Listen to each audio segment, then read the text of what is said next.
ओम नमः शिवाय। नमस्कार दोस्तों, स्वागत है आप सभी का आपके अपने YouTube चैनल खुशहाल जिंदगी में। दोस्तों, आज के वीडियो में मैं आपको घर में सरल विधि से तुलसी विवाह का आयोजन कैसे करना है करके दिखाऊंगी। वैसे ब्राह्मण के द्वारा अगर तुलसी विवाह करवाया जाए तो यह श्रेष्ठ होता है, लेकिन हर किसी के द्वारा यह संभव नहीं हो पाता है। इसलिए घर में सरल विधि से तुलसी विवाह कैसे करें, चलिए देखते हैं। सबसे पहले एक चौकी बिछा लीजिएगा, इसमें पीला रंग का कोई वस्त्र बिछा दीजिएगा।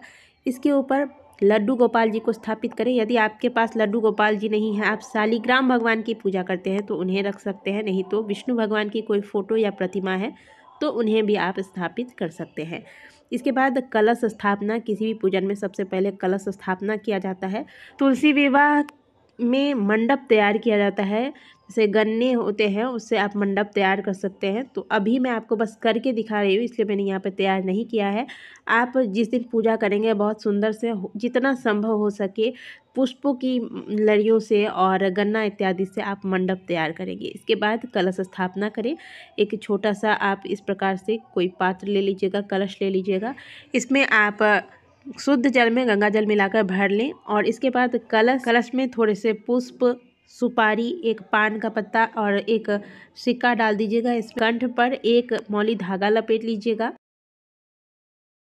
इसके बाद इस कलश को स्थापित करेंगे। आपने जो अष्टदल कमल बनाया है, या फिर अगर आपने अष्टदल कमल नहीं बनाया है तो भी आप थोड़ा सा चावल का ढेर रख देंगे। इसके ऊपर इस कलश को स्थापित करेंगे। थोड़ा सा रोली घोल कर अब इससे आप कलश पर स्वस्तिक का निर्माण कर लें। इससे कलश की शुभता और ज़्यादा बढ़ जाती है, तो आप स्वस्तिक का निर्माण कर लें। इसके बाद 5 जगह इसी कलश में आपको टीका लगा देना है। तुलसी विवाह को लेकर 2 मत होते हैं। कुछ लोग द्वादशी तिथि पर तुलसी विवाह करते हैं, तो कुछ लोग जो देवउठनी एकादशी होती है, देव जिस दिन जागते हैं, देवउठनी एकादशी के दिन देवता को जगाने के बाद तुलसी माता के साथ उनका विवाह किया जाता है।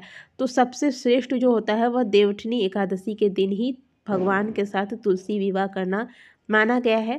बाकी आपके यहाँ अगर आप द्वादशी तिथि पर प्रत्येक वर्ष करते आए हैं शुरू से, तो आप द्वादशी तिथि को करें। लेकिन हमारे यहाँ माना जाता है कि एकादशी तिथि पर किया गया तुलसी विवाह श्रेष्ठ होता है, तो हम एकादशी तिथि पर ही प्रत्येक वर्ष करते हैं। कलश के ऊपर अनाज का एक प्लेट रख दें। इसके ऊपर एक आपको दीपक, यह दीपक घी का होना चाहिए और संभव हो तो इस दीपक को रात भर जलाए रखें, क्योंकि एकादशी में जागरण का विधान है। तो रात भर भगवान के सामने यह दीपक जलता रहे, ऐसी व्यवस्था कर इस दीपक को कलश के ऊपर रखिएगा। भगवान विष्णु के पूजन में शंख और गरुड़ घंटी का बहुत ही महत्व है, तो इनकी भी हम पूजा करेंगे। इनको आप स्थापित कर दें। दीप प्रज्वलित करने के बाद आप सुगंधित धूप इत्यादि जलाकर रख लें। इसके बाद हम सबसे पहले गणेश भगवान की स्थापना करेंगे और उनका पूजन करेंगे। प्रथम पूज्य गणेश भगवान को स्नान कराएंगे। आम के पल्लव से आप थोड़ा सा जल छिड़क दें। अक्षत, चंदन, पुष्प इत्यादि से गणेश जी का सुंदर तरीके से आप पूजन कर लें और भगवान गणेश से प्रार्थना करें कि हे गणेश जी, हम जो यह तुलसी विवाह का आयोजन कर रहे हैं, यथाशक्ति तथा भक्ति करने जा रहे हैं, यह हमारा पूर्ण हो। आपकी कृपा से हमें भगवान विष्णु संग माता तुलसी का आशीर्वाद प्राप्त हो। इस प्रकार से आप गणेश जी से प्रार्थना करें। इसके बाद हम कलश की पूजा कर लेंगे। थोड़े से पुष्प कलश के समक्ष रखकर उन्हें प्रणाम करें। दीपक के समक्ष थोड़े से पुष्प चढ़ा दें और जो आपने शंख और घंटी रखा है इन पे भी तिलक लगा दें। थोड़े थोड़े से पुष्प इन पर भी आपको छिड़क कर इनको भी प्रणाम कर लेना है, इनकी भी पूजा कर लेनी है। इसके बाद हम गरुड़ ध्वज भगवान श्री हरि विष्णु का आवाहन करेंगे। हाथ में आप थोड़े से जल और पुष्प लेकर भगवान का ध्यान कीजिए और भगवान का आवाहन कीजिए। इसके बाद अगर आपने लड्डू गोपाल जी को स्थापित किया है तो लड्डू गोपाल जी को सुंदर से स्नान करा के नए वस्त्र धारण कराएंगे। और अगर आपके पास लड्डू गोपाल जी नहीं है, आपने कोई और भगवान के किसी और विग्रह को स्थापित किया है, तो उनका भी अभिषेक करके नए वस्त्र धारण कराएं। भगवान को इत्र अर्पित करें, जनेऊ अर्पित करें। इसके बाद भगवान को चंदन धारण कराएं। आज के दिन क्योंकि भगवान का विवाह है, तो आज हम भगवान को हल्दी लगाएंगे, तो हल्दी का तिलक भगवान को अवश्य लगा दीजिएगा। हम सभी जानते हैं कि हल्दी का कितना विशेष महत्व होता है किसी भी विवाह में, और यह विवाह तो साक्षात भगवान का विवाह है। तुलसी जी को भी आप हल्दी लगाएंगे, तुलसी के पत्तियों पर थोड़े से हल्दी का तिलक लगा दें। इसके बाद हमने जैसे भगवान का श्रृंगार किया, अब तुलसी मैया का श्रृंगार करेंगे। आप इस प्रकार से एक नई चुनरी ले लीजिएगा लाल रंग का, और तुलसी मैया को यह जो चुनरी है यह सुंदर से आप ओढ़ा दें, ताकि ध्यान रखिएगा कि तुलसी की टहनियों को इससे किसी भी प्रकार का हानि ना हो। इसके बाद माता तुलसी को हम चूड़ी, अगर आपकी तुलसी मैया थोड़ी बड़ी है तो आप चूड़ी पहना सकती हैं। 2-3 चूड़ियाँ निकाल कर आप तुलसी के टहनियों पर लगा सकती हैं।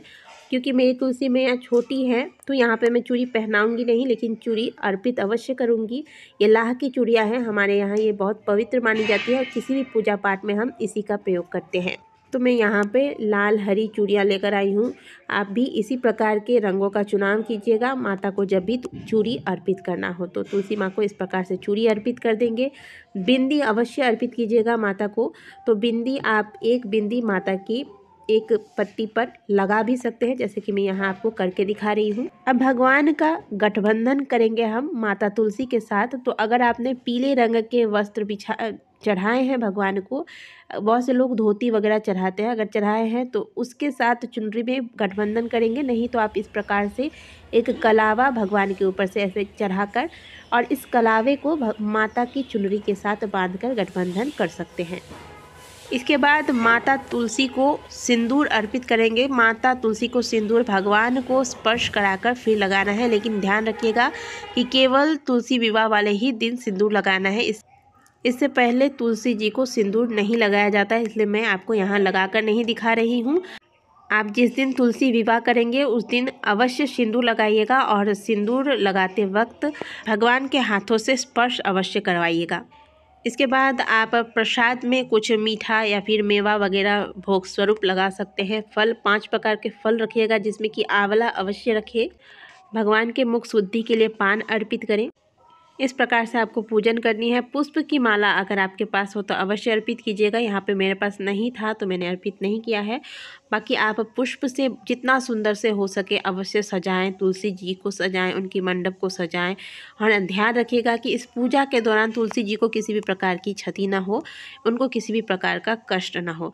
देखिए, जब भी हम विवाह करते हैं, किसी के भी विवाह में शामिल होते हैं, तो मंगल गीत गाए जाते हैं, मंत्र इत्यादि को उच्चारण किए जाते हैं और पुष्पों की वर्षा की जाती है। तो साथ में थोड़े से पुष्प की अवश्य व्यवस्था रखिएगा। हाथ में पुष्प लेकर आप इस मंत्र को पढ़ते हुए भगवान और माता तुलसी के ऊपर इस पुष्प की बरसात करें। मंगलम भगवान विष्णु, मंगलम गरुड़ध्वज, मंगलम मंगलम पुंडरीकाक्ष, मंगलाय तनुहरि। इस प्रकार से पुष्पों की बरसात कर दें। आज के दिन भगवान और तुलसी जी के समक्ष 11 दीप दान अवश्य करें। यह दीप आप संभव हो तो घी से लगाएं, और नहीं हो पाता है तो तिल के तेल का प्रयोग करें। लेकिन 11 दीप माला आपको आज तुलसी विवाह के दौरान भगवान और माता तुलसी के समक्ष अवश्य लगानी है, दीपदान करना है।